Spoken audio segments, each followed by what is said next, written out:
That may be the greatest catch I've ever seen in my life. Okay, trigger warning, trigger warning, trigger warning. I'm going to be spewing some hate in this video. So I know I expect some back in return. And if I talk poorly about a player that you really like, don't just go to the comment section and say, Mason, you're small. Mason, you're ugly. Mason, you don't know what you're talking about. Because yes, all of those things are true.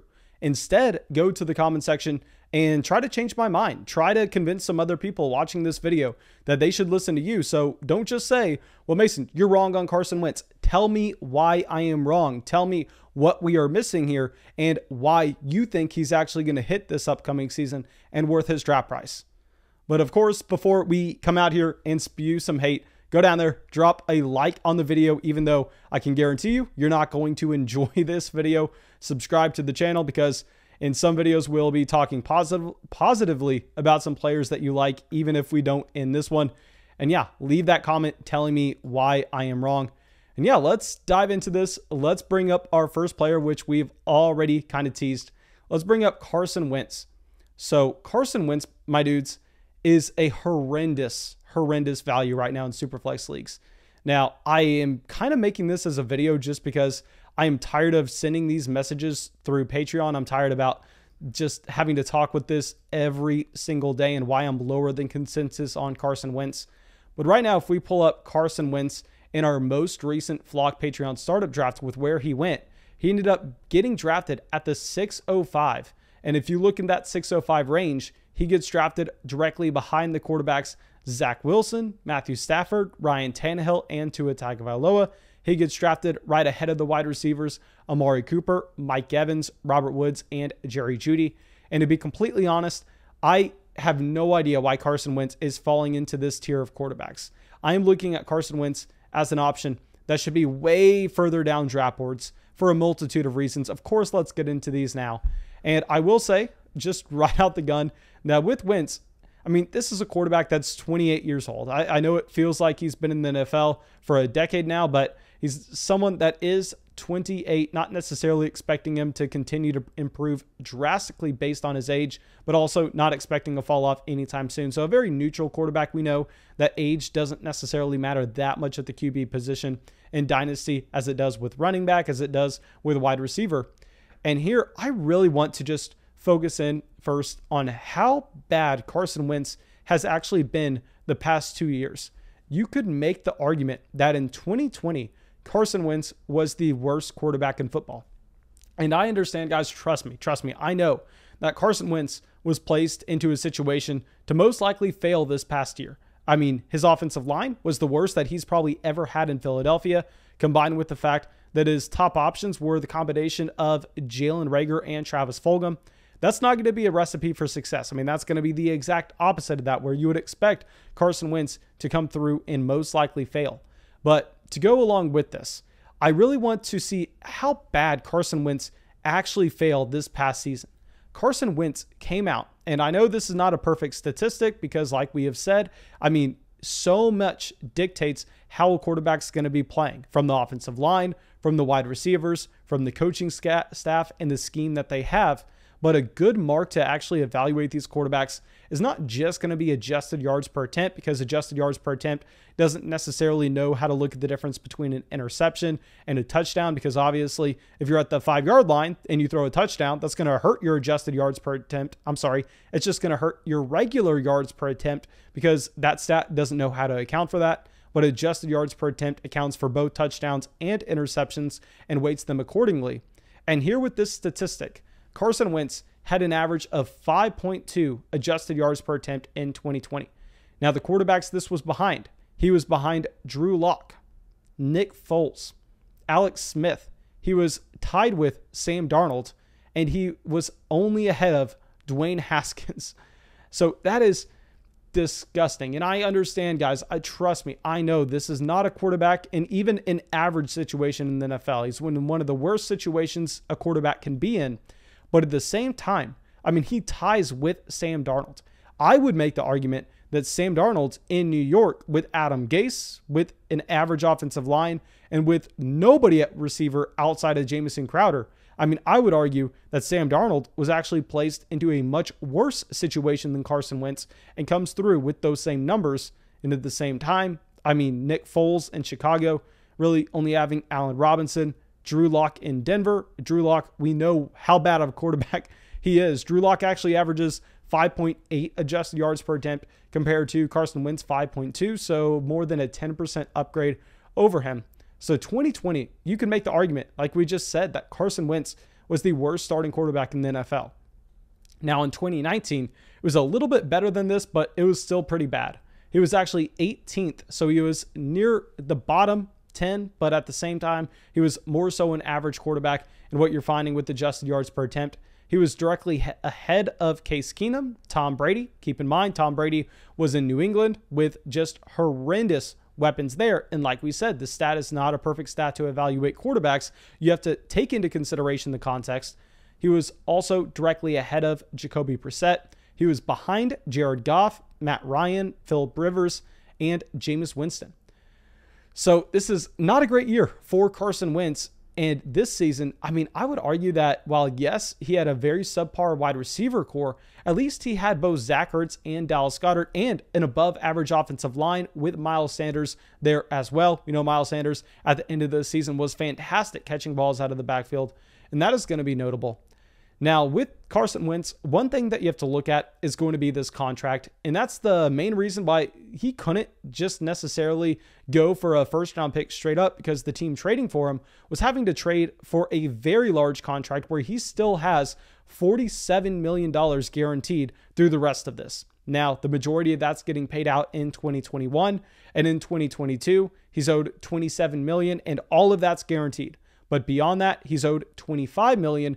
None of it's guaranteed. So you can look at Carson Wentz and you can go, okay, there's no way that a team's paying this quarterback $25 million in 2023, despite however he looks over the next 2 years, without renegotiating, because he literally has no dead cap on that contract at all.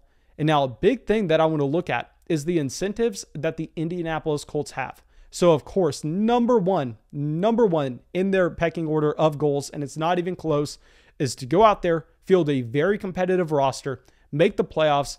Don't necessarily know if they have Super Bowl aspirations, but yet as close to that as they possibly can. So, of course, we all understand that's the plan for the Indianapolis Colts, and they're most likely going to be at least a little competitive in that division, given the fact that you go through, you have Trevor Lawrence, first-year quarterback, first-year head coach with Urban Meyer.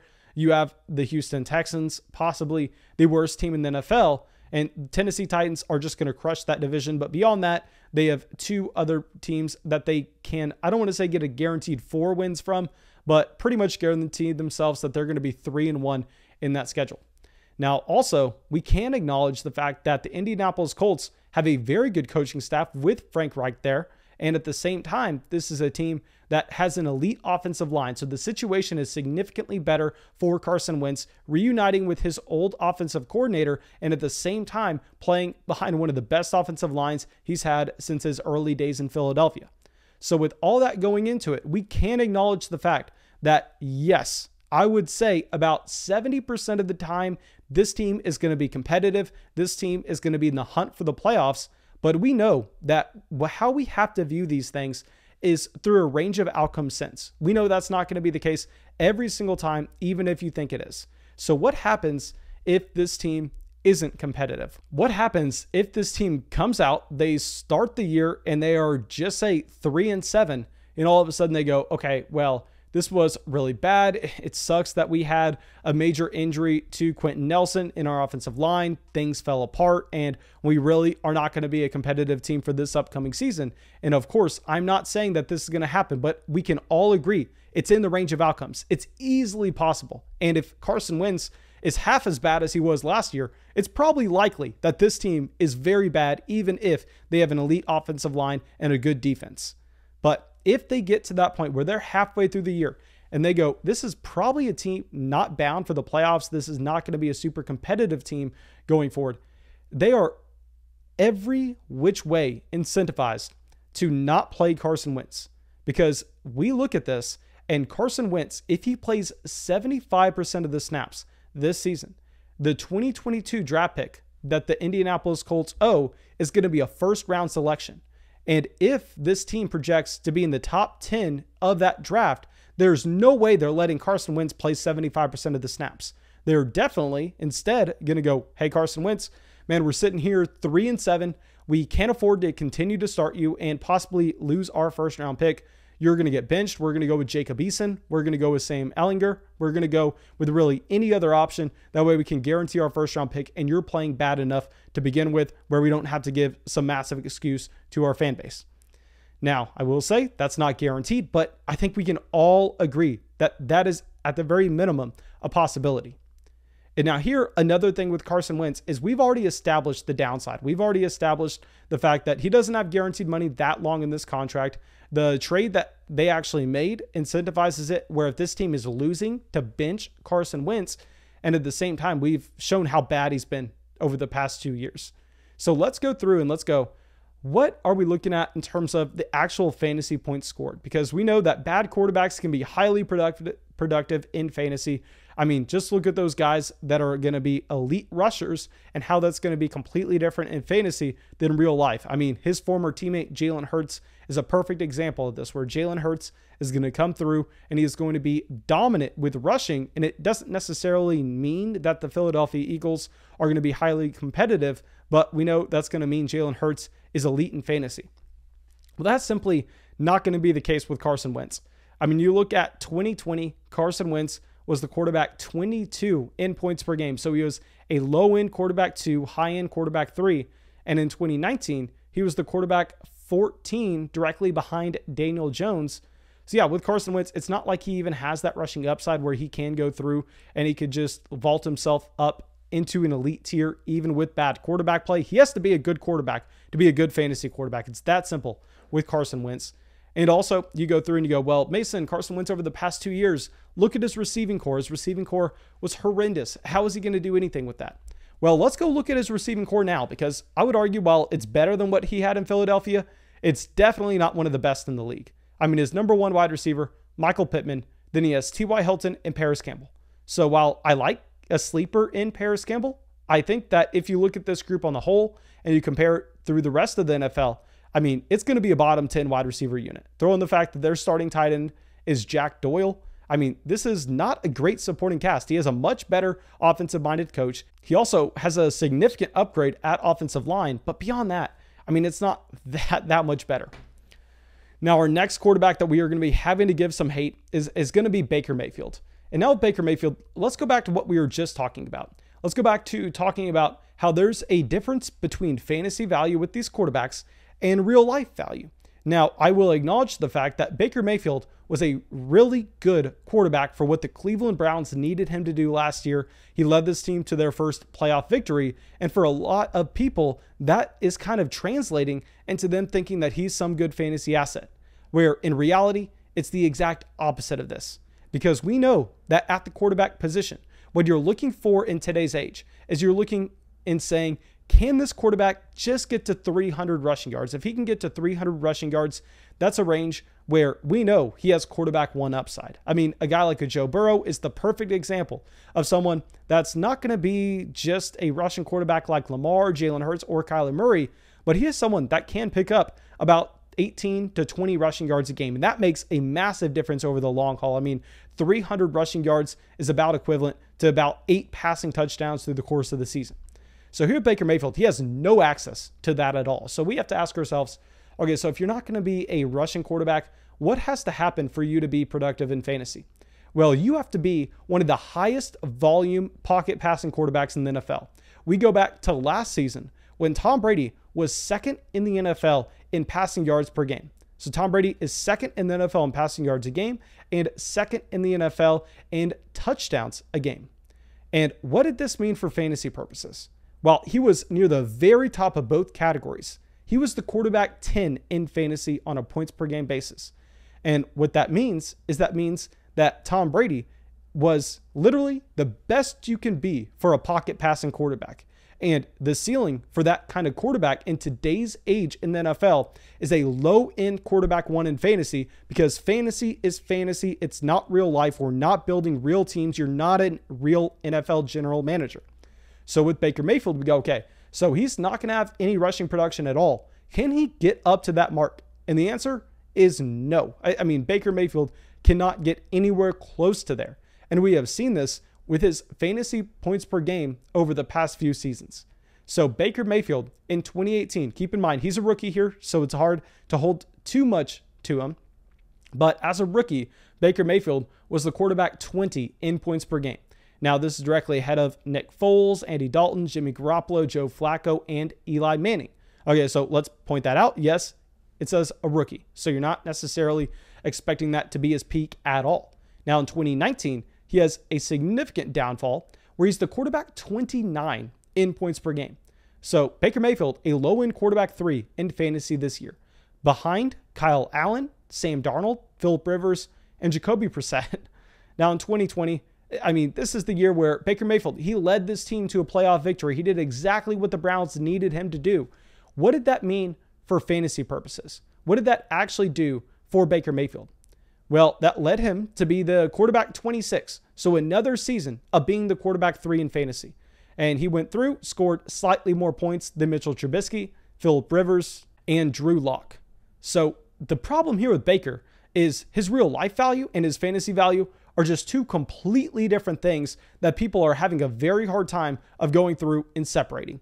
And it's not like you're expecting this scheme for the Cleveland Browns to change anytime soon. I mean, if you look at their personnel, this is a team that is set up to run the ball, because they have an elite offensive line. They have possibly the best running back pair in the entire NFL with Nick Chubb and Kareem Hunt. And their receiver core has not improved in the slightest. They have Odell, Jarvis Landry. They bring in Anthony Schwartz, but Anthony Schwartz, a pick at the very end of the third round, pretty much just a field stretcher to make space underneath for the running game. So this team does not make any significant investments to improve the passing game.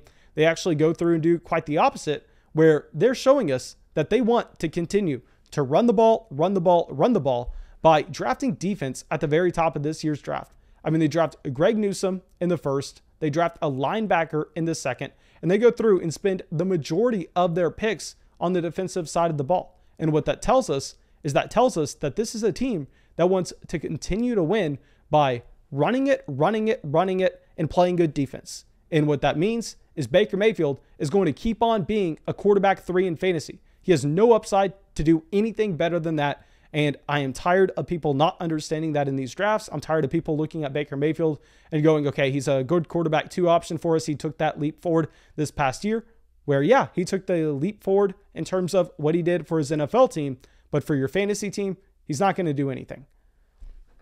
Now, thank you, my dudes. Like I said, I know that y'all probably did not enjoy this video, but if you can, go down there, drop a like, leave a comment telling me why I am wrong. Don't just say I'm wrong. Let me know why, because I want to hear a good argument. Otherwise, subscribe to the channel, and I'll see y'all with the video tomorrow. Thank you so much for everyone joining the flock in Will, Wesley, Ethan, Sabres, Jonah, Austin, Andrew, Doug, Brandon, and Adam. Thank you so much, my dudes.